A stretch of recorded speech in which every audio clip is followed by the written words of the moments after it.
너희 의가 더 낫지 못하면.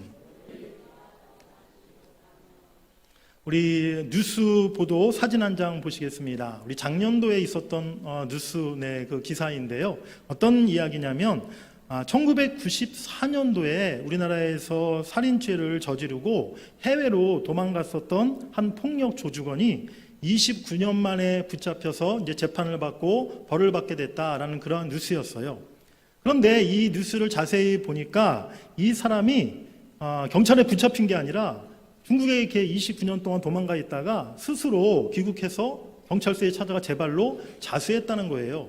근데 그 이유를 알아보니까 이 사람이 자신의 그 범죄에 대한 공소시효라는 게 있지 않습니까? 우리나라 법에. 그 공소시효가 이제 시간이 지나가지고 다 끝난 줄 알고 이제 처벌받지 않을 줄 알고 이제 중국에서 돌아와가지고 자수를 했었다는 것이죠. 그런데 뒤늦게 알고 보니까 그 사이에 이 사람이 중국에 간 사이에 우리나라 그 살인죄에 대한 공소시효 법이 바뀐 거예요. 그러니까 이전에는 25년까지가 공소시효였는데 이제 저도 이번에 이 뉴스를 보면서 알았는데 2015년인가에 우리나라 그 살인죄에 대한 공소시효 그 기한이 완전히 없어진 것이죠. 그래서 이제 이 사람이 이제 결국 붙잡혀서 재판을 받고 감옥에 가게 되었다라는 그러한 뉴스였습니다. 우리는 지금 구약 시대가 아니라 예수님 오신 이후에 신약 시대를 살아가고 있는 사람들이죠. 그래서 어떤 분들은요, 구약의 율법은 다 없어진 것이고 우리는 율법과 지금 우리가 율법 시대를 살아가는 게 아니기 때문에 율법과 전혀 상관없이 우리는 자유롭게 살아갈 수 있다라고 이야기하시는 분들이 있어요. 마치 죄를 저질렀지만 공소시효가 다 지났으니까 이제 거기에 대한 처벌을 받을 필요가 없다라고 생각하는 것 같아요. 그런데 오늘 예수님은 본문에서 구약시대 때 하나님이 주신 모든 율법에 공소시효가 없다라고 이렇게 예수님은 단언코 선언하고 계십니다.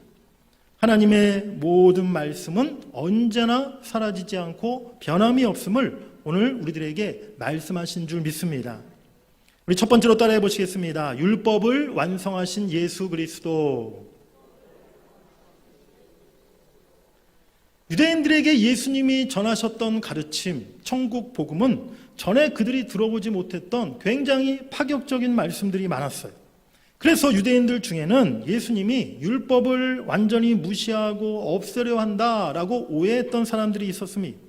그들에 대해서 예수님이 오늘 뭐라고 말씀하십니까? 우리 17절 말씀을 같이 다시 읽어보시겠습니다. 내가 율법이나 선지자를 폐하러 온 줄로 생각하지 말라. 폐하러 온 것이 아니요 완전하게 하려 함이라. 여기서 율법과 선지자 이 말은요 구약 성경 전체를 가리키는 표현이고요. 폐하러 왔다라는 것은 무효로 만든다라는 그러한 의미를 가지고 있는 말이에요. 예수님이 구약의 성경 말씀을 다 무효로 하고 구약의 법과 질서를 완전히 폐기하려 한다라고 생각했던 사람들이 많았다는 거예요. 하지만 예수님께서는 내가 율법을 절대로 폐하지 않겠다라고 말씀하시고 오히려 율법의 절대적인 권위를 인정하십니다. 우리 본문 18절도 읽겠습니다.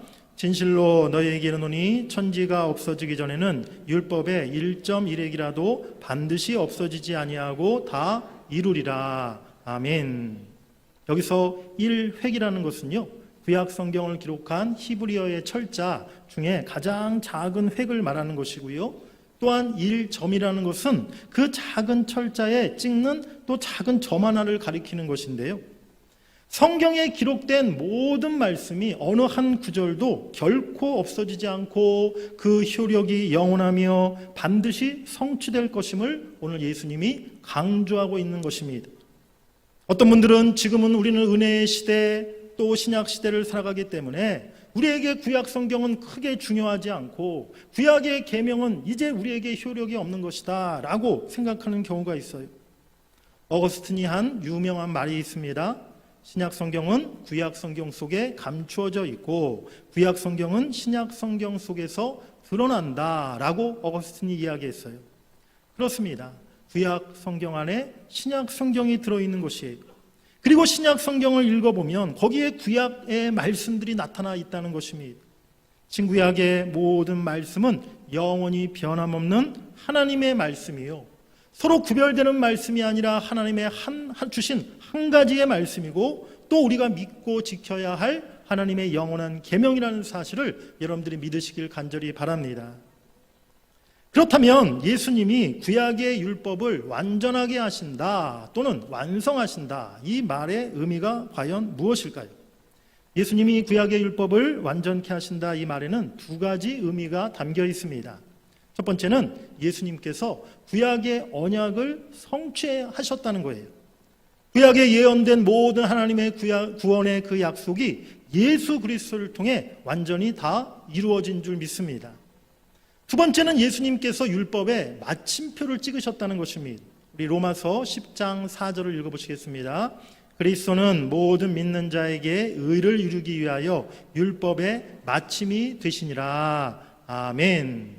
우리가 글을 쓸 때 맨 마지막 문장 끝에 또 편지 맨 마지막에 당연히 반드시 마침표를 딱 찍는 거 아니겠습니까?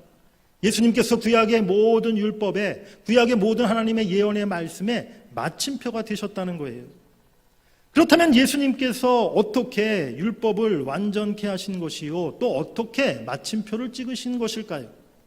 구약의 율법을 크게 세 종류로 나눌 수가 있는데요. 첫 번째는 제사법이 있었습니다.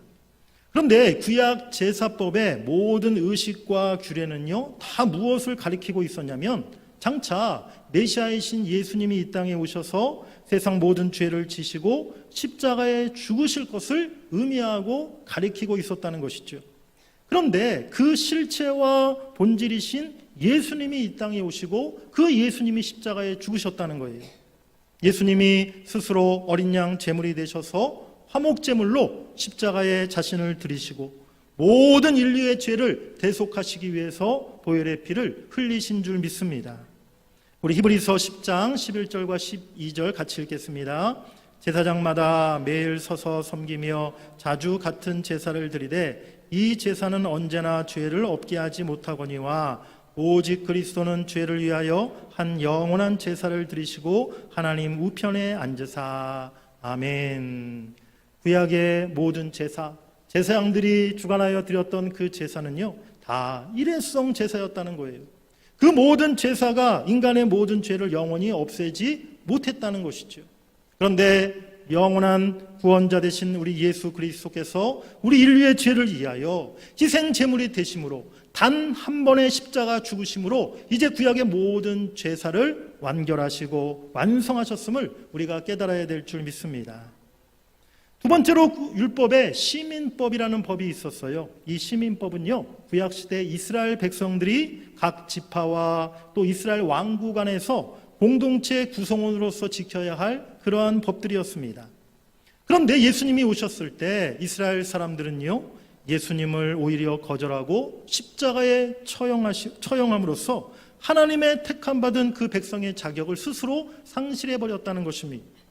대신에 예수님을 구주로 믿고 영접한 모든 민족, 모든 열방의 신자들이 새로운 하나님의 백성, 하나님의 자녀가 된 줄 믿습니다. 그리하여 이스라엘 백성만을 위했던 구약의 시민법, 더 이상 필요가 없게 된 것이죠. 예수님은 구약의 시민법을 대신하여서 천국의 시민법, 즉 하나님 나라의 복음을 우리에게 주신 줄 믿습니다. 바로 그것이 우리가 지금 함께 살펴보고 있는 예수님의 산상설교의 내용인 거예요. 바로 산상설교의 내용 전체가 하나님 나라의 시민법, 바로 그것임을 여러분들이 기억하시길 바랍니다. 미국 사람들은 미국 법을 지켜야 되는 것이고요, 일본 사람들은 일본 법을 지켜야 되는 것이고, 우리 대한민국 사람들이 우리들은 무슨 법을 지켜야 됩니까? 우리나라 한국법을 지켜야 되는 것이죠. 그렇다면 하나님 나라 백성, 천국 시민은 어느 법을, 무슨 법을 지켜야 되는 걸까요? 당연히 하나님 나라의 법, 천국 법을, 천국의 시민법을 우리가 반드시 지켜야 될 줄 믿습니다. 하나님 나라의 법, 천국의 시민법, 주님이 가르치신 그 복음을 우리가 성실히 지키고 순종할 수 있기를 주의 이름으로 간절히 축복합니다. 세 번째로 율법에 도덕법에 해당하는 법이 있었습니다. 도덕법은 10계명으로 압축되는 그러한 계명인데요. 이제 구약의 제사법과 시민법은 그 율법 그대로 우리가 더 이상 지킬 필요가 없게 되었지만 이 도덕법은요, 예수님이 오신 이후 지금도 우리가 그대로 지켜야 할 법이라는 거예요. 도덕법은 하나님의 백성, 하나님의 자녀로서 지켜야 할 신앙과 삶의 기본 원칙이 되기 때문인 것입니다. 그런데 예수님은 이 도덕법도 한마디로 정리해 주셨어요. 마음을 다하고 목숨을 다하고 뜻을 다하고 힘을 다하여 주 너의 하나님을 사랑하라. 내 이웃을 내 자신과 같이 사랑하라. 하나님이 율법으로 주신 말씀의 그 기본 정신과 본질이 하나님을 사랑하는 것, 이웃을 사랑하는 것임을 우리 예수님이 분명히 말씀하신 줄 믿습니다. 이렇게 예수님은 구약의 모든 율법을 완성하셨고 또 새롭게 하셨어요. 이제 우리는 십계명을 비롯하여 구약의 모든 계명, 또 신약 성경의 예수님과 사도들이 우리에게 남기신 교훈과 말씀을 그대로 믿고 따르고 순종하며 또 힘써 지켜나가야 될 줄 믿습니다.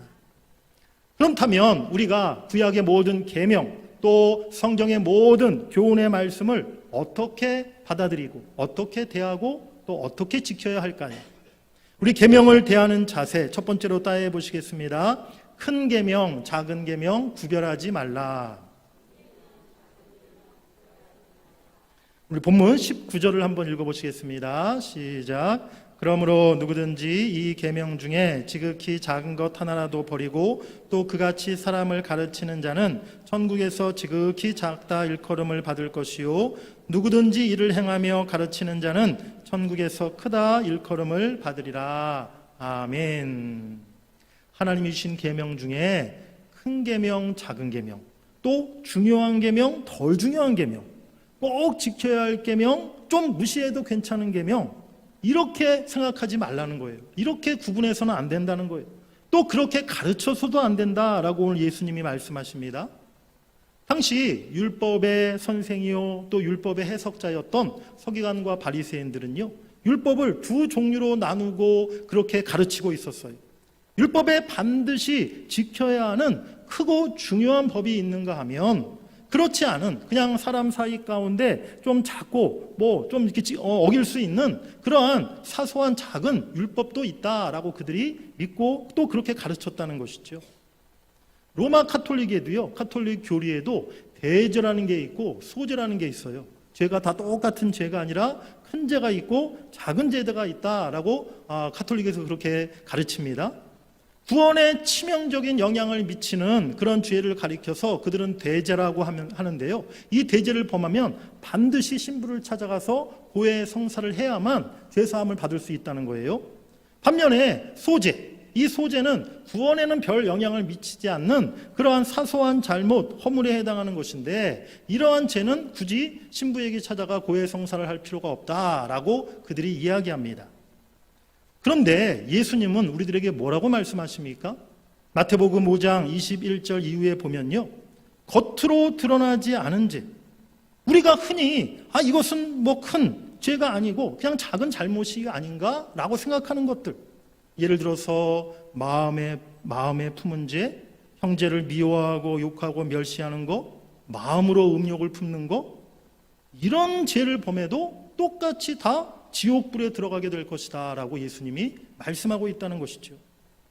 사랑하는 여러분들, 우리가 바라보는 죄의 기준과 하나님께서 바라보시는 죄의 기준이 다르다는 사실을 우리가 깨달아야 될 줄 믿습니다.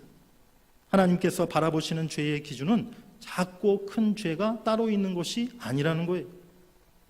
여러분, 주님이 이 땅에 이제 다시 오실 날, 하나님 마지막 심판하실 날, 이제 죄인들에 대한 형벌이 무엇입니까? 그날까지 회개하고 돌이키지 않고 그날까지 주님을 영접하지 않았던 죄인들에게 내리는 하나님의 형벌이 무엇이에요? 그것은 영원한 지옥이죠. 영원한 지옥불에 그들이 들어가는 것이 하나님의 내리는 형벌인 거예요. 그런데 지옥에 종류가 있습니까? 아주 뜨거운 지옥이 있고 조금 중간 지옥이 있고 아니면 조금 이제 좀 따뜻한 견딜 만한 그런 좀 덜 뜨거운 그런 지옥으로 나누어져 있는 걸까요? 불교에서도요, 지옥이 있다 얘기하는데 불교에서는 이제 뭐 극락, 지옥을 이야기하지 않습니까? 불교에서는 이 지옥을 크게 두 가지로 나누거든요. 어떤 지옥으로 나누냐면 뜨거운 지옥, 추운 지옥.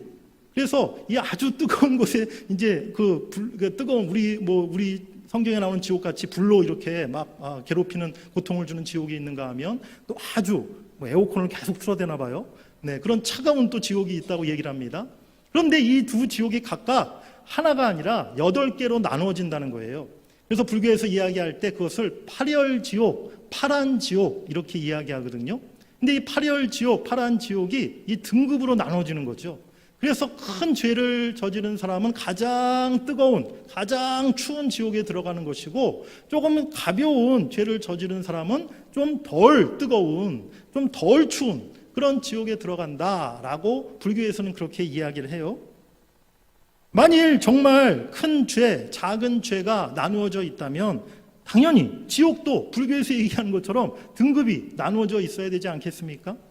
그런데 성경을 보면요, 하나님이 말씀하신 지옥의 형태는 단 한 가지뿐이라는 거예요.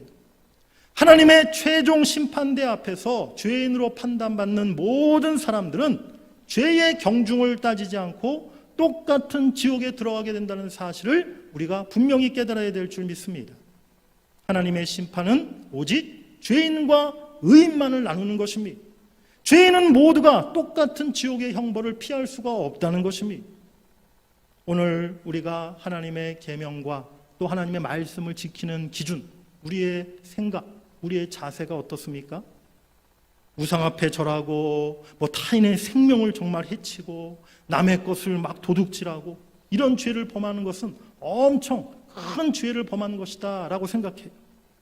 그런데 우리가 때로는 주의를 온전히 지키지 못하는 것, 부모를 공경하지 않는 것, 마음에 음욕을 품는 것, 모여서 수근수근 사실이 아닌 거짓 증거를 퍼뜨리고 남을 험담하고 비난하는 것, 이런 것은 아주 작은 허물이라고 생각하지 않습니까? 에덴 동산에서 쫓겨났던 아담과 하와의 죄는요, 작은 열매 하나 욕심됐던 그것에서 비롯된 것이었어요. 가인의 살인죄는 동생 아벨을 시기 질투하는 마음에서 비롯된 것이었습니다. 모여서 수근수근 하나님께 불평하고 원망하다가 이스라엘 백성들은 40년 동안 광야에서 방황하게 되었고요, 결국 그들은 다 가나안 땅에 들어가지도 못했다는 거예요.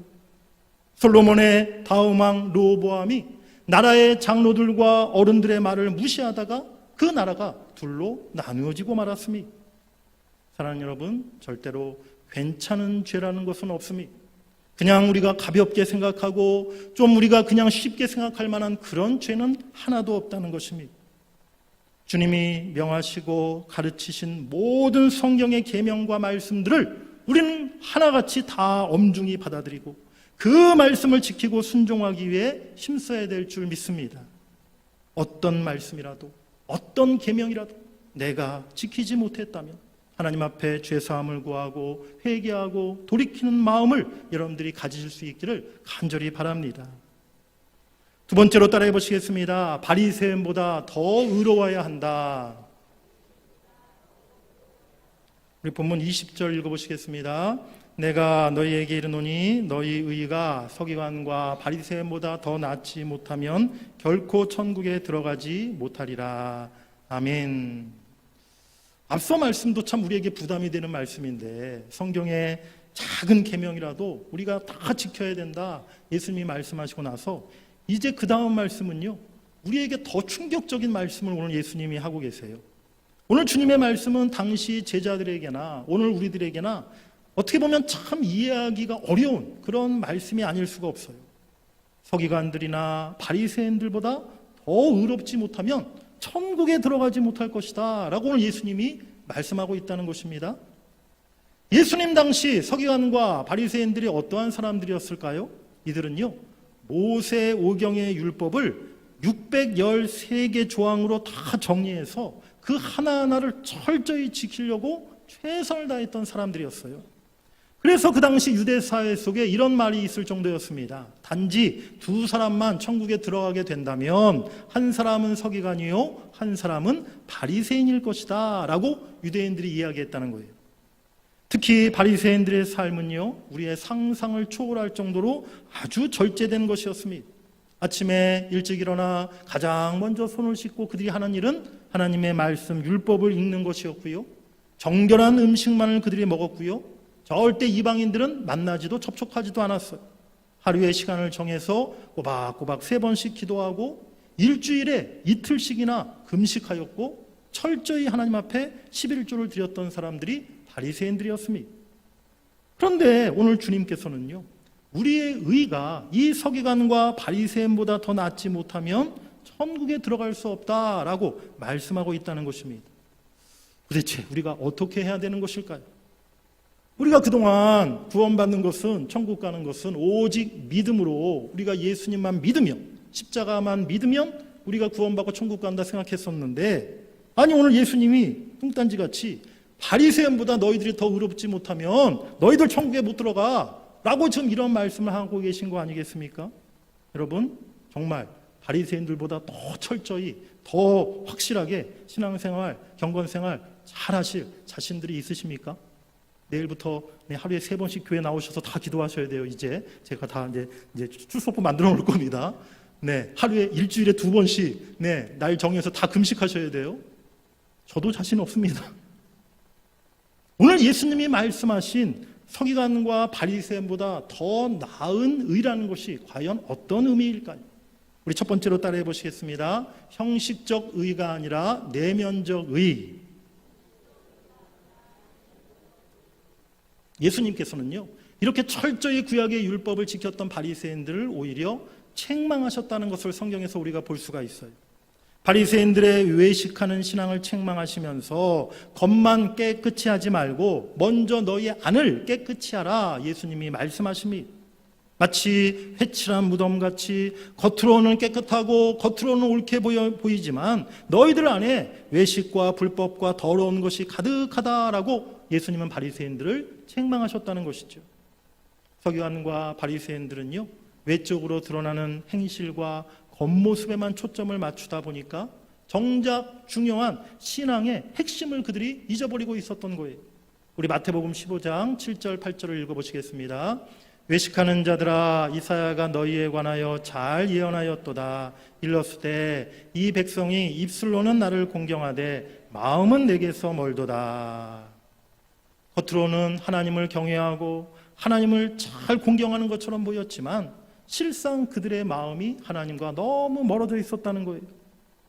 사람은 외모를 보거니와 여호와는 중심을 보느니라. 아멘. 중심을 보시는 하나님께서 인정하시는 참된 의는요, 언제나 우리의 마음과 관련되어 있다는 것을 우리가 잊지 말아야 될 줄 믿습니다. 참으로 중요한 것은 외적인 형식적인 의가 아니라 우리의 마음, 우리 중심에서부터 나오는 내면적 의라는 사실을 우리가 잊지 말아야 될 줄 믿습니다. 두 번째로 또 따라해 보시겠습니다. 자기 중심적 의가 아니라 하나님 중심적 의. 서기관과 바리새인들은요, 하나님 앞에서 의를 추구하는 사람이 아니었어요. 사람 앞에서 의를 추구하고 사람 앞에서 그를 통해서 의롭다 인정받고 사람들에게 높임받기를 원했던 것이 바리새인들의 신앙이었다는 것입니다. 누가복음 16장 15절에 예수님이 말씀하십니다. 너희는 사람 앞에서 스스로 옳다 하는 자들이나 너희 마음을 하나님께서 아시나니 사람 중에 높임을 받는 그것은 하나님 앞에 미움을 받는 것이니라. 서기관과 바리새인들의 신앙과 삶은요, 철저히 자기 중심적인 의를 바탕으로 한 것이었습니다. 서기관과 바리새인들, 왜 그들이 구제할 때마다 회당과 거리에서 나팔을 불며 사람들을 불러 모은 가운데서 구제했을까요? 왜 그들은 기도할 때마다 성전에서 골방에서 하지 않고 회당과 큰 거리 모퉁이에서 서기를 좋아했을까요? 왜 금식할 때마다 일부러 슬픈 기색을 띠고 얼굴을 흉하게 하면서 금식했을까요? 하나님께 영광 돌리기 위해서였나요? 아니면 자기 영광을 위해서였나요? 주님께서는 그들의 모든 목적과 동기가 결국 자기 의를 드러내기 위한 자기 중심적인 신앙이었음을 이야기하면서 그들을 엄하게 책망하셨다는 것입니다. 마태복음 6장 1절 2절에 사람에게 보이려고 그들 앞에서 너희 의를 행하지 않도록 주의하라. 그러므로 구제할 때 외식하는 자가 사람에게서 영광을 받으려고 회당과 거리에 사는 것 같이 너희 앞에 나팔을 불지 말라라고 예수님이 말씀하십니다. 우리의 신앙이 하나님을 의식하기보다 자꾸만 사람을 의식하는 경우가 있지 않습니까? 사람에게 보이려고 하는 경우가 있지 않습니까? 인정받고 싶고 칭찬받고 싶고 나의 열심과 수고와 고생을 누구라도 알아봐 주기를 바라지 않습니까? 오늘 예수님은 자기를 기쁘게 하고 자기를 자랑하고 자기를 칭찬하고 자기를 높이는 서기관들과 바리새인들의 의를 가지고서는 결코 천국에 들어갈 수 없다라고 말씀하고 있는 것입니다. 우리의 신앙이 결코 사람에게 보이기 위한, 사람 앞에 내 자신을 드러내기 위한 그러한 신앙이 되지 않기를 간절히 원합니다. 오직 하나님 앞에서의 신앙생활, 하나님 중심적인 의를 향하며 하나님 앞에 인정받을 수 있는 그런 참된 신앙이 되시기를 주의 이름으로 간절히 축복합니다. 세 번째로 따라해 보시겠습니다. 믿음과 순종의 의.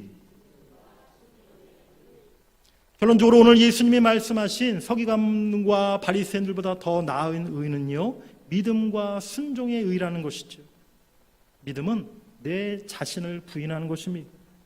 주님, 나에게는 선한 것이 아무것도 없습니다. 내가 자랑할 공로 하나도 없습니다. 나는 예수님만 의지하겠습니다. 나는 예수님의 옷자락만 붙들겠습니다. 바로 그것이 진정한 믿음임을 우리가 깨달아야 될 줄 믿습니다. 서기관과 바리새인들에게는 이러한 믿음이 없었다는 거예요. 스스로 율법을 잘 지켰다고 자부하면서 자기들의 의로 하나님께 나아가려고 했고, 오히려 그것을 책망하는 예수님을 배척하고 예수님을 핍박했던 것이죠. 오늘 예수님은 자신의 신념, 자기의 기준, 자기의 의로움을 앞세웠던 바리새인의 의가 아니라 오직 주님을 나의 구주로 믿고 영접하며 주님 발 앞에 겸손히 엎드려 복종하는 믿음과 순종의 의를 가지라고 오늘 우리에게 말씀하시는 줄 믿습니다. 믿음과 순종의 의를 가져야만 그를 통하여 천국에 들어갈 수 있을 것이다, 우리에게 말씀하신다는 것을 여러분들이 깨달으시길 간절히 바랍니다. 나의 구주 예수 그리스도를 향한 오직 믿음과 순종의 의로 하나님 앞에 겸손히 나아가시는 저와 여러분 될 수 있기를 주의 이름으로 간절히 축복합니다. 오늘날 세상이 교회를 조롱하고 우리 그리스도인들을 비난하는 그런 시대가 되었어요. 제가 지난 주일날 한 통계조사를 여러분들에게 보여드리면서 설명해 드리지 않았습니까? 이러한 시대 가운데 하나님이 오늘 교회와 우리들에게 바라고 기대하시는 것이 무엇일까요? 그런 세상 속에서 참된 교회, 참된 성도가 나오기를 하나님은 기대하고 계시는 줄 믿습니다. 겉만 화려하고 경건해 보이는 그러한 모습이 아니라 내면이 아름답고 진실하고 진정 예수님을 닮아 있는 그러한 교회와 성도들을 하나님은 찾고 계시는 줄 믿습니다. 그런 교회와 그리스도인들의 모습을 보면서 세상은 우리 기독교를 달리 보게 될 것이에요. 그리고 그 가운데 진정한 복음의 능력이 나타나게 될 줄 믿습니다. 오늘 제가 아침 1부 예배 이렇게 드리러 본당에 올라왔는데 우리 부목사님과 전사님이 막 난리가 나신 거예요. 무슨 일인가 하고 봤더니 저기 뒷문을 잠깐 열어놨더니만 밖에서 큰 새가 한 마리 이 본당 안으로 날라 들어왔어요. 참새도 아니고 비둘기도 아니고 무슨 큰 산새 같은 어미새가 이렇게 날라 들어와가지고 막 천장을 막 날아다니고, 네, 이걸 어떻게 잡아야 되나 예배 드릴 때 이거 막 제 머리 위에 앉으면 어떡하나. 그래서 이거 하는데 우리 그래도 우리 박 목사님이랑 때 우리 또 이기용 집사님이 힘을 모아가지고 막 이렇게 막대기로 이렇게 막 몰고 해가지고 한테 간신히 잡아가지고 다시 이렇게 풀어 줬었는데, 그런데 이제 제가 이 새가 왜 밖에 있다가 이 좁은 본당 안으로 들어왔을까 생각해 봤더니요, 오늘 본당 안에 딱 들어왔더니 지금 강단에 우리 꽃화분이 있는데요, 아침에는 지금도 좀 향기가 나는데 아침에는 이 향기가 굉장히 더 셌어요. 그래가지고 막 본당 가득 꽃향기가 아주 진동을 했었거든요. 이 새가 이 교회 안에 이 꽃향기를 맡고 이 본당 안으로 들어왔구나, 그런 생각을 제가 그때 갖게 되었어요. 그렇습니다. 이렇게 새도 아름다운 향기가 나는 곳에 스스로 찾아오지 않습니까? 이제 우리 교회 새만 찾아오는 게 아니라 우리 많은 영혼들이, 많은 새 가족들이 우리 교회 주일마다 찾아올 수 있기를 바랍니다. 그러려면 어떻게 해야 될까요? 우리 교회에서 아름다운 향기가 나야 된다는 거예요. 그저 교회에서 세상에서 다 맡을 수 있는 그런 인간적인 냄새만 풀풀 풍겨서는요, 세상 사람들이, 새 가족들이 절대 그런 교회는 찾아오지 않습니다. 교회에 왔더니 정말 세상에서 맡을 수 없는, 세상에서 발견할 수 없었던 정말 아름답고 존귀하고 하나님의 정말 사랑과 은혜가 넘치는 그러한 귀한 향기가 교회에서 맡아질 때, 그런 사랑이 느껴질 때, 그런 은혜를 누리게 될 때 바로 자연스럽게 우리 교회 가운데 하나님이 귀한 영혼들을 보내주실 줄 믿습니다. 이제 우리 대전동문교회 안에 그리스도의 아름다운 향기가 가득할 수 있기를 주의 이름으로 간절히 축복합니다. 예수님은 우리들에게 구약의 이스라엘 백성들보다, 서기관과 바리새인들보다 더 높고 뛰어난 의를 요구하고 계세요. 그것은 내면의 중심에서 나오는 참된 의라는 것입니다. 인간의 욕망을 벗어난 하나님 중심적인 의라는 것이죠. 무엇보다 나를 위해 십자가에 죽으신 예수 그리스도를 향한 믿음과 순종의 의인 줄 믿습니다. 사랑하는 여러분들 모두가 오늘 주님이 말씀하신 더 나은 의를 행하는 참된 성도가 되셔서 하나님의 영광을 나타내며 진리 되신 예수 그리스도를 삶으로 증거하시는 신실하고 진실하고 거룩한 주의 백성 되시기를 주의 이름으로 간절히 축원합니다.